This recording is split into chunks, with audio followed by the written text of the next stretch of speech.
Businesses thrive by knowing customer insights because today's insights are tomorrow's facts.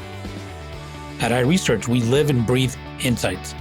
And despite searching high and low, we were unable to find a customer insights podcast that answers one of the most important questions in business. Why do customers do what they do? So we launched one. Hi, I'm your host, Darshan Mehta. Today, I'd like to welcome Melina Palmer, who is the founder and CEO at the Brainy business.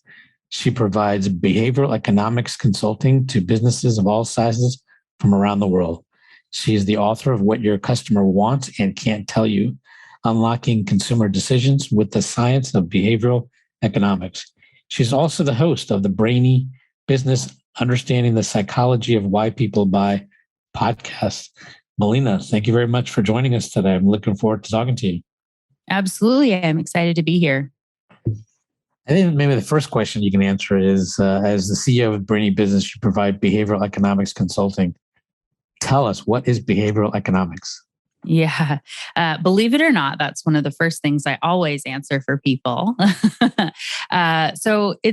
I like to say, and the subhead of the podcast helps with that. It's the, psychology of why people do the things they do, why they buy the things they buy, how our brains actually work instead of what we think they should do here together. So economics, traditional economics, had a problem in that it assumed logical people making rational choices in everything that they do. And we know as humans, that's not really the way that things work. So they ended up with a lot of models that didn't accurately predict behavior.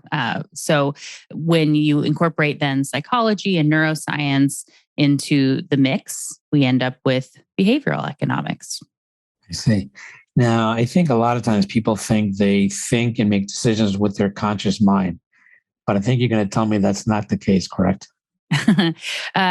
Yeah, I mean, there's some conscious thought in there, thankfully, but the vast majority of what's going on in any given time on any day is through that subconscious, that it is the first kind of line of defense.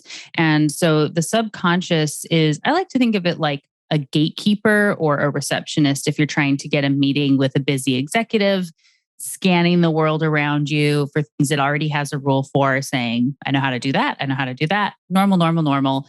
And every so often we'll have to flag the conscious brain when it doesn't know how to do something. So if you think about learning to drive a car, that was something that was really difficult, tedious process when you first did it.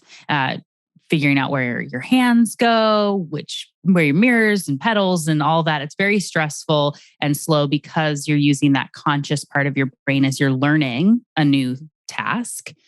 But the last time you drove your car, probably pretty easy. You don't even have to think about those things. We've all had that experience where we get home at the end of the day and say, man, I don't even remember driving. I don't even remember how I got here, right?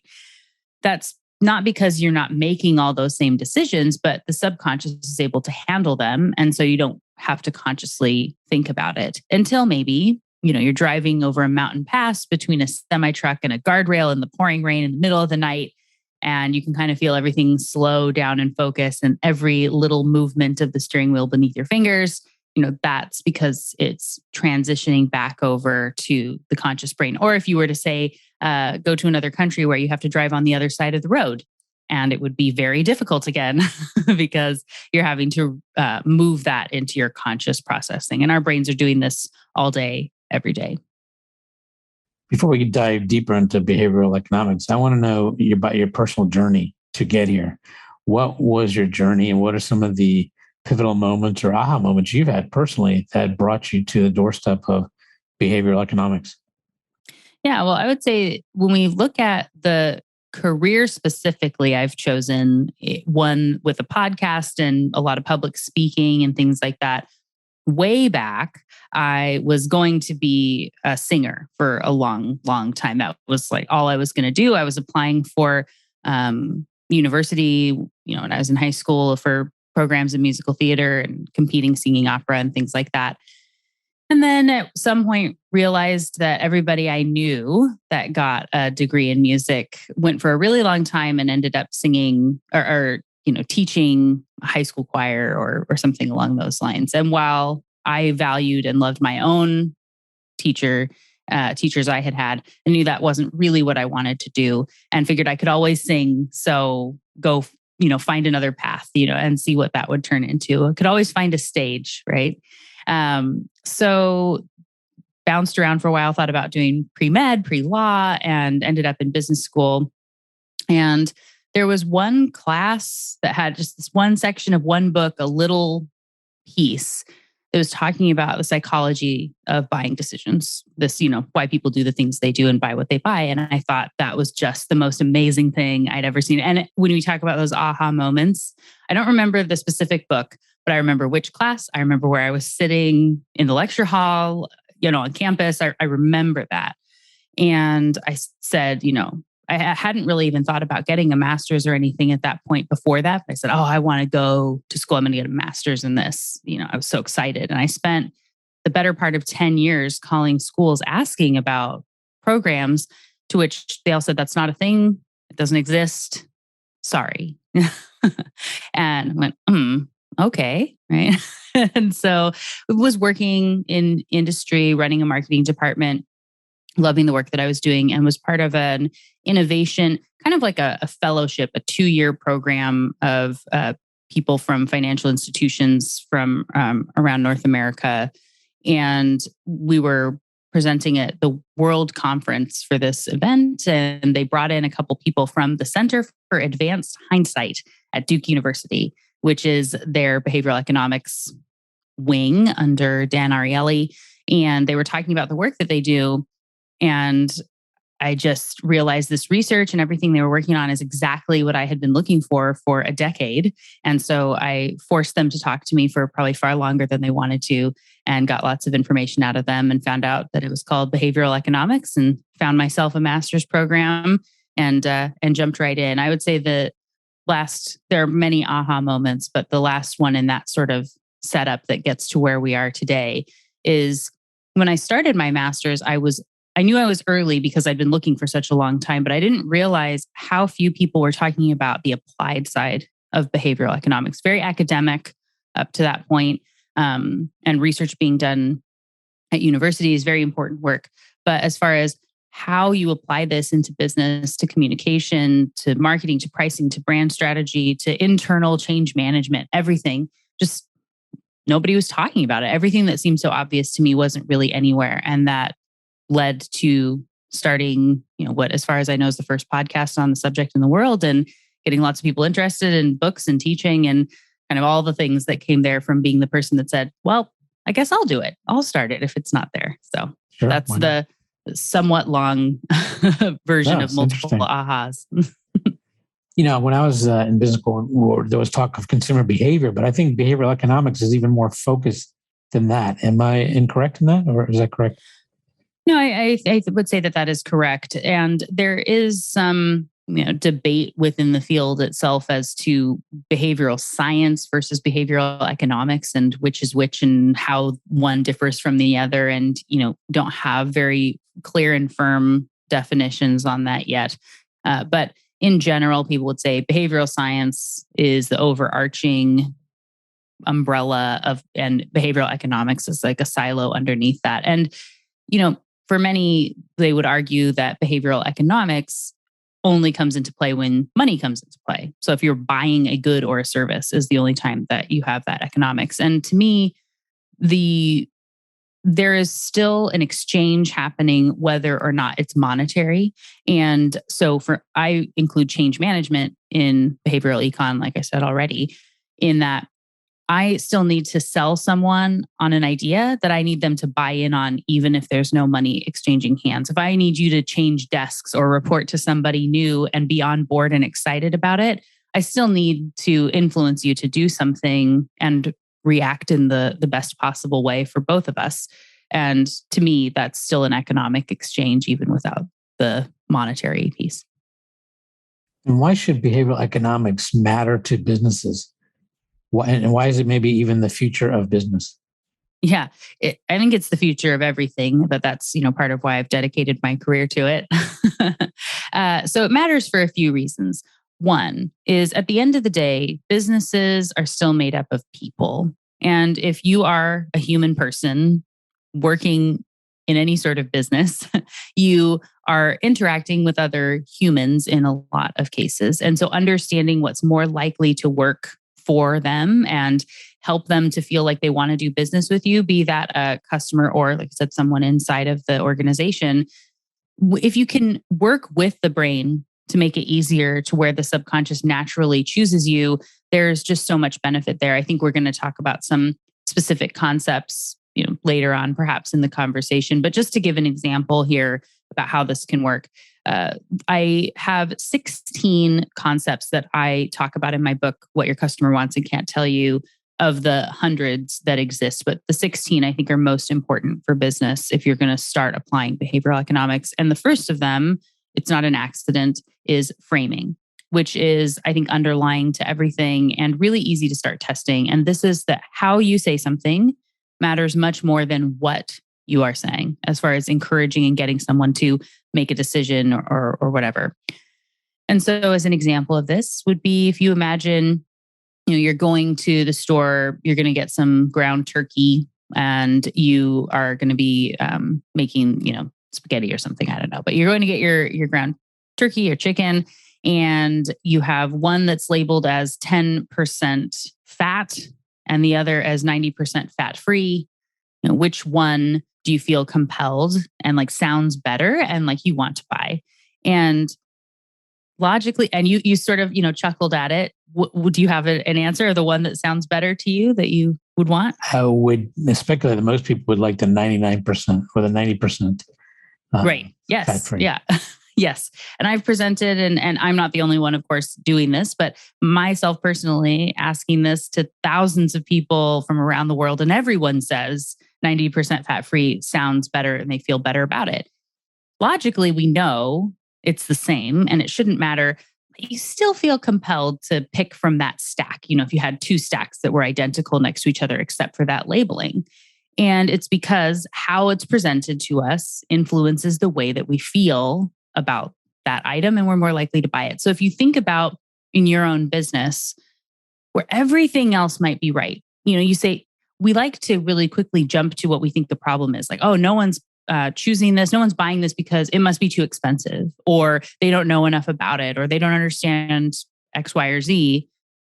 But it might just be that you're talking about it like 10% fat. And if you were to reframe your message slightly to be a 90% fat free instead, then it sounds much more compelling. And if you're in an industry where everyone is talking 10% fat, you can be the only one that's having that 90% fat free message and really stand out. Even though you're saying the same thing, it hits the brain in a different way and can compel action. So that understanding of the rules of what the brain is using to make decisions and then working with it can allow to where people naturally choose you and enjoy working with you and are happier with the products and services that they get. They just do, easy enough. The one other reason this is really important for business is because while we said, behavioral economics and behavioral science is newer, but it's been, the science and everything, the research is based on decades of work, but it's really gaining traction now. And it is here to stay. Bloomberg stated it as its top job of this decade back in 2019. Even above data analytics. And so it is the most important, biggest job that's going to be coming up. And every type of company from around the world is hiring either internally or working with consultancies to be bringing in consultants like myself and others to incorporate behavioral science into their work. So if you're not doing it and everybody else is, it's going to be a problem eventually. And probably sooner than you would like to think. So let me break that down a little bit further in your example when we talked about the 90%. Is this about finding a benefit that has an emotional connection with your audience? That The framing can be, it can be part of it, but I wouldn't say that it is the only thing. And if you need to find a place to start, and in marketing type of communication, we talk about features and benefits all the time. So reframing a feature as a benefit, yes, like that is definitely something that can make a difference. Emotional connections have a better tie-in with the brain for decision making as well. And so when you can incorporate whether it's story or something else to trigger emotions, can be helpful in decision making, assuming they're aligning with the choice that you want someone to make. But even reframing. There are three that I talk about a lot that are kind of easy things to look at that make a really big difference. So often people will say if instead of when. And reframing something as a when has a very different way that it hits the brain, as it's sort of an implied this is going to happen versus an if. So if you say, if you have any questions, please let me know. Okay, right? Not interested. There's no reason to be compelled to do anything in that. But if you say, when you have questions, I'm here for you, even that is a little bit better. We can also then, when we end something on a question instead of a statement, like an email, if you really want someone to respond to you, ending on a question will make it more likely that someone will respond, because we feel really compelled to answer a question. So again, if you have questions, let me know is not the same as, did I answer all your questions? Is there anything that's missing? Did I miss anything here? That is going to make someone feel compelled to say something in response, even if it's to say, oh no, I'm good, right? But that can keep the conversation going. It's not necessarily an emotional response, but that reframe makes a difference. The other one that I often recommend is anyone versus everyone. Because we are a herding species, if you say, if anyone is interested, please come find me, is not the same as, when everyone is ready to go take this action, this is what you do. Feels very different because we like to be part of the herd. So the if-when switch from anyone to everyone, and then using questions much more often and strategically, are three very simple reframes that can have some immediate impact in taking those next steps.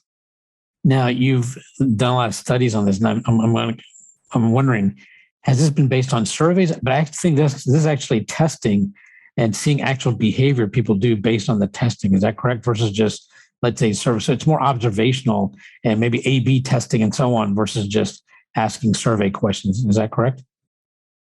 Yes. And just to clarify, there is lots and lots and lots and lots and lots and lots of research that has been done that has not been done by me. No, I understand. I'm just saying, right? Yeah. And so and it is all sorts of research, including, at the Human Behavior Lab at Texas A&M University, we have EEG brain scanning and galvanic skin response and eye tracking and facial expression analysis and all of these things that we're able to be incorporating into types of studies that we're doing. You can also be looking at specific behaviors of, people. Are they more likely to be creative if you do this? Are they more likely to complete more or less tasks if you have something set up in this way, or versus another? And so when we're looking at there's a reason my book is called What Your Customer Wants and Can't Tell You. And that's where asking people is still important. It's good to get a little bit of feedback. You might get some framing or insight into something that is useful. And I'm a big fan also of observational research. Again, looking at the things they can't necessarily say is bothering them. But what people say they like or don't like or do or don't do, or why they did something, is often wrong. And the things when people do ask, like, hey, if we were to frame it this way versus this way, humans are very loss averse. There's a concept of loss aversion. And so we don't like to lose things. Shocking, right? It's a pretty obvious one. But in that way, we've gotten really into just giving people more things and don't leverage enough that power of possibly having something being taken away. But because we don't like the prospect of losing things, when asked in some surveys, do you like this or would you take an action on this one? Which one do you like the most? This particular research, people said, I hate this. And if you did this, I would be upset. I would never do it. This is bad. I don't like it. And then they went ahead anyway and had it as part of their test. And lo and behold, that's the one that triggered the most action, the one that fueled people to be a little bit upset when they consciously thought about it, subconsciously motivated their behavior. That's not always the case, but often people don't know what they will do and why they do the things they do. So having this understanding is really important. Mhm. So talk to me about the practical applications of behavioral economics when it comes to customer insights, marketing, and how's your approach at the Brainy business, getting people up to the level of tapping into the behavioral economics, understanding, and then applying them? Yeah. So, behavioral economics can be applied in all sorts of things. Like I said, from change management to brand strategy and specific, a single email or updating a page on your website and sales conversations, whatever, internal conversations.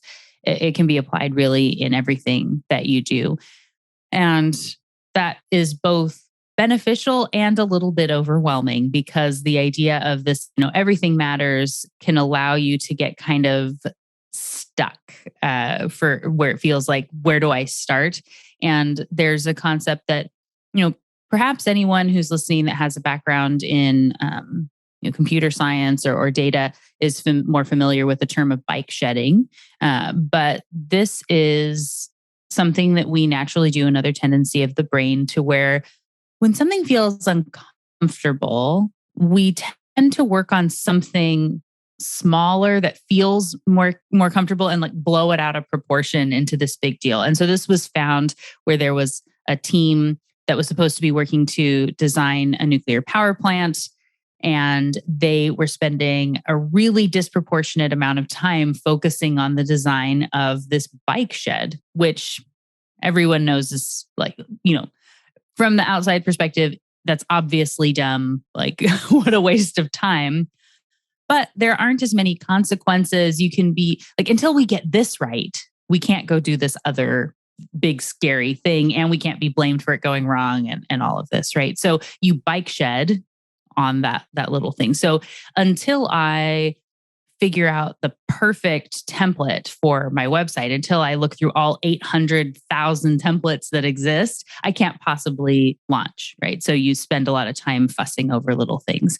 And so in this case of behavioral sciences too, it'd be really easy to say, until I read one more book, until I know enough about this and that and the other, I can't do my first test. And we tend to think about testing as having to be this big, expensive, giant ordeal of a test. But you mentioned A/B testing, it really doesn't have to be that complex. And where I was talking about framing and even something as simple as ending the email on a question instead of a statement, you can just run that as a test and like, good job. You've done your first behavioral experiment, right? And you go see which one performed better. And then you learn a little something and you try again. So I really like to encourage people, and in my teaching and training and everything and working on projects with companies is about finding those right problems. Make sure you're working on the right thing. So then you can put the right behavioral shift into play to get people to do the thing that you're hoping that they will do, and then evaluating to see if it worked, and then trying another, doing more and more. I think what you're saying about asking questions is very interesting because it often does make people, wanting to respond, but also makes them think. And that's probably the reason why Socratic selling is often a very good method of selling, right? It's basically asking a series of questions and getting people to think. Yeah. And for me, my business is all about questions, and I'm a big advocate of finding and asking good questions. And the biggest mistake that I see companies make all over the world is not properly understanding the problem that you're trying to solve. And it's really easy to find the right answer to the wrong question. And we jump in too quickly into that problem solving mode. Like I was saying about like, oh, it's too expensive. People aren't buying it because the price is too high. You look at your competition and you see that you're X% higher than they are. That has to be the problem. And so how do we lower our price? And then you can go and spend years creating a more efficient process or whatever it is to be able to streamline and lower your price a bit. And nothing changes because that wasn't the real problem. You just jumped into solving what you saw right away. And price, I do a lot of work in pricing strategy, and pricing is almost never about the price. All the things that happen before the price matter more than the price itself. So asking some good questions to identify the actual problem and narrowing your goals so that you know where you want people to go, and then helping to keep them on the path to get there is a lot of the work that I do of helping to ensure that people stay kind of within that lane. Identify where you are, where you're going, how to get there, and then keeping you on the path. Can you give me an example of a brand or product that you've done that for where they didn't clearly know the problem, and once you got involved, you were able to hone in on the real problem, and then as a result of that, it really changed the trajectory of what they were doing? Sure. So I have an example from a financial institution that I was doing some work for. They had a rewards checking account that they were excited to be launching. And financial institutions really get hung up on their own jargon, in this case being rates. Every industry has theirs. Rates is a big thing in a financial institution. And so because you look at them all day and you think it's something that everybody must know, being able to tout that rate feels a really big deal. And so they were all ready to go with their big campaign to, promote this account, of which all their billboards and every ad and everything they were having was going to have this message of earn up to 1.26% APY for up to $25,000 in balances. That was the tagline or slogan of the message, right? And again, we can laugh at it now to say that is obviously not good, but financial institutions do it all the time, and other companies have their own version of that. And so I got them to reframe that, thinking about the benefits to the potential customers. And imagine driving down the freeway and seeing that. That's not something you're going to stop and go, ooh, what's that about? Our brains don't want to do that math. So I instead got them to change the message to say, reframing, what did your checking account pay you $315 last year? You can very quickly and easily say yes, or more likely, no, it did not. And who's talking about that? I'm curious and interested now and want to learn more. And so they didn't change any of the budget they already were spending or where they were going to be doing placements. But that shift in the framing, as well as a couple of other tweaks that we did, they enjoyed a 60% increase in their month-over-month checking account opening, an account opening after that campaign went live. So, really significant shift, and potentially that reframe was a really big piece of that. Interesting. So I think framing is also what you were referring to previously a minute ago when you said a lot of times it's not the pricing, it's prior to the pricing. Is that part of the framing you're talking about as well? Framing is one.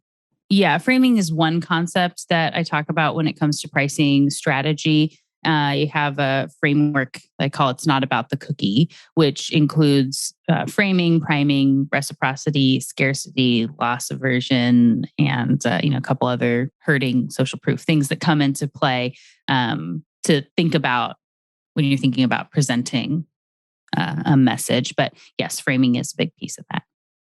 When it does come to pricing, does it really matter if it ends in a 5, 7, 9, or a 0 in terms of pricing?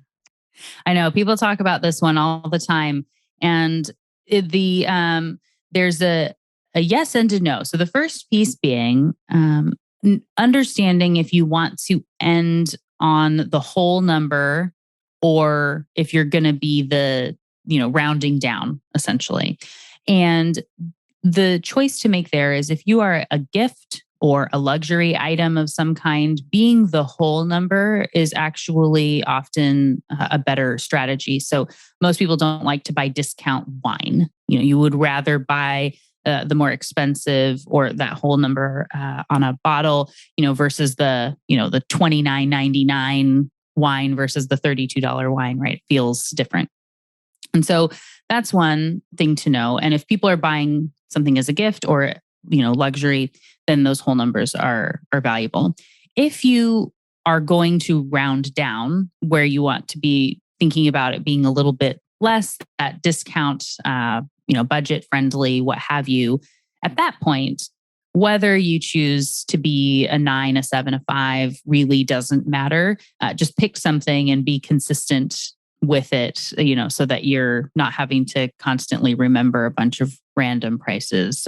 But whichever one you choose, if you round down, doesn't make a difference. But some things that are more impactful would be thinking about what it does to the leftmost number.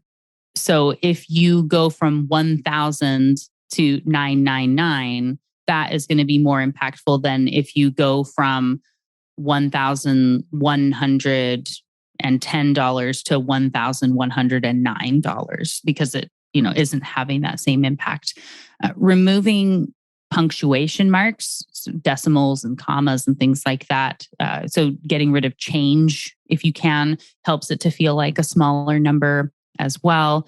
And really just trying to help the number to feel small. It has a literal association in the brain to where it does then feel smaller. Interesting. So I think in some ways you're saying if you're going to round it down, it's almost an automatic indication to the receiver that this is going to be much more based on price, whereas if it's a whole number, it's more based on value. Yeah, for sure. There's a correlation there, I would say. Another thing, there's a concept here, one of relativity, that is, comparisons make a difference. And so I want you to imagine you go into, and this is a friend of mine, Brian Ahern, uses this example in his book, Influence People, and talks about if you go in to buy a couch and you see a couch that you like, and you say, hey, how much is that couch? And the sales associate says, it's $900. Oh, I'm sorry, my mistake. It's $700. Okay, now internalize that feeling. We're going to take a step back. You walk in, you see it and say, oh, how much is that couch? And they say, $500. Oh, my mistake. It's $700. The couch was never $900 or $500. It was always $700. But it, again, feels very different in both contexts. Where the first one you think, ooh, I'm getting a deal. I'm saving $200 by buying this couch. Whereas you got anchored on the $500 pricing in the other one. And then when you say $700, you go, do I actually, now you want to go find a $500 couch that you like, and you're just dissatisfied with the entire situation. So you never want to falsify things like that, but understanding that relativity, how it can make a really big difference. Hearing that other number first can impact the way you feel about the pricing, and unrelated numbers can have an impact on that as well. So again, the numbers are very powerful for our brains. What is the one word that increased sales by 38%? And what was the concept that was at play there? Yes. And so this is actually a concept of anchoring as well, which I was just talking about.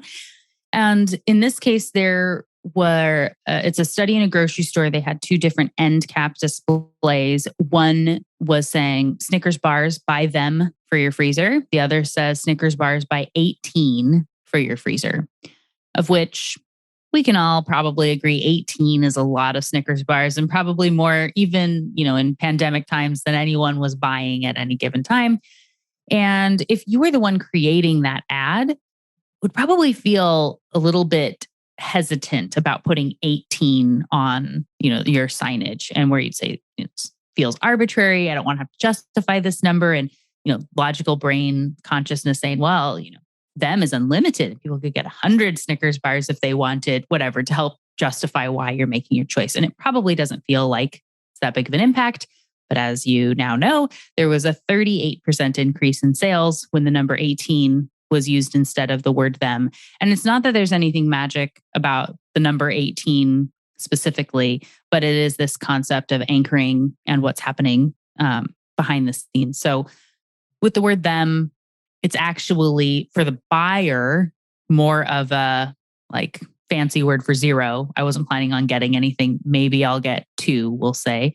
In the case of 18, you go, whoa, 18. I'm way better than everybody else. I don't need 18. I'll just get 6 or whatever, right? So that became an anchor in your brain that influenced the choice that you make. There is also a very subtle difference in the framing of the question behind those statements. So in the case of by them for your freezer, you're asking, would you like some Snickers? Do you want some? In the other, when it's 18, it's more of that implied sale, and you're asking, how many do you want to buy? Subtle shift in the framing, the anchoring, and all of that, but it makes a very big difference in the actions that people take. Interesting. It's the devil's in the details, right? Yes. And everything is all very interconnected. So we can't, just say this is the one concept that works every time exactly like this. But to me, I think the art of the science is the most fun. And I believe you have, people in marketing and whatnot that maybe listen to your show and enjoy that sort of, the thrill of the hunt of getting to try things and see if it works the way that you expect it will. And if you do small tests to be checking things out continually, I always advise you want to keep your tests small. You want to be really thoughtful about them. So again, understanding the problem, where you're going, what questions to ask, and test often. And then you can just be continually learning and tweaking and adjusting. What are the top 5 wording mistakes businesses make? So this is episode 2, actually, of the Brainy Business Podcast. And it's one of the top 2 most downloaded episodes as well. So that's, around. But in this case, it's looking at being too vague, too boring, too having too much, being too literal. Funny enough, too literal and too vague. And then too confusing. That's it, right? So it's a combination of, some framing, some anchoring, some priming, some of the examples I've already been talking about as we go here. But, another that's looking at this too boring, we'll use as an example. And so the brain, we like some fun, we like some interest and, kind of figuring things out. And an example being grapes, selling grapes. What are your options there? Like red, green, seedless. Yeah. Right. Seedless. But what sort of monster is buying seeded grapes, really? Right. Like most people don't choose that, I don't think. But that's my own biased perspective on it. And then, maybe there are a few options, but as far as like a brand or a specific type of a green or a red grape, there really isn't much there. It's a very commoditized space that you're not brand loyal on grapes, unless it is a certain time in the summer when cotton candy grapes come around. And, it started in the US. And I know that in the UK, they came out a few years back and they're called fairy floss grapes. But they have pink packaging and are sweeter than regular grapes. And it makes you very interested to go try them and see, do they really taste like cotton candy? Because what a strange thing for a grape. And then people are interested, and there are websites dedicated to, it's called, cottoncandygrapewatch.com, when they're coming out and you find, they're in the store. Oh my gosh, they have them at Costco or Trader Joe's or whatever. And here's the picture to go find them. And if you don't get them right away, they're going to be gone because everybody gets excited. They're like 4 times the price of regular grapes, and they are good. They are sweet. But thinking about this priming and setting this expectation of the experience and framing it in a certain way, if they were just called extra sweet grapes, okay, right? That's not as intriguing, or vanilla grape or whatever. This cotton candy aspect and the fun color that stands out gets us excited to go, try that with our friends and have this experience and have the kids try them or whatever it is. So making that a little bit more fun and not boring makes it where people are excited and are willing to pay a lot more for grapes. Interesting. I mean, I think these are different than champagne grapes, correct? Yeah. And yes, there's the company that makes these, and they tested thousands and thousands of different varieties of grapes, blending them together to create these different flavor varieties, but they are all natural without any additives or anything like that. And so they also have recently come out with, I think, like strawberry grapes and like a bunch of other things. The company's called The Grapery. Interesting. So what's the biggest secret that customers can't tell you? All the things, all that they don't know what they want. And so, I have a whole book about it. So these concepts of the framing, priming, and loss aversion, anchoring, relativity, understanding that the subconscious really is running a lot of the show and how to better communicate with it. What do you see on the horizon that will impact behavioral economics and how it's going to be used in the future?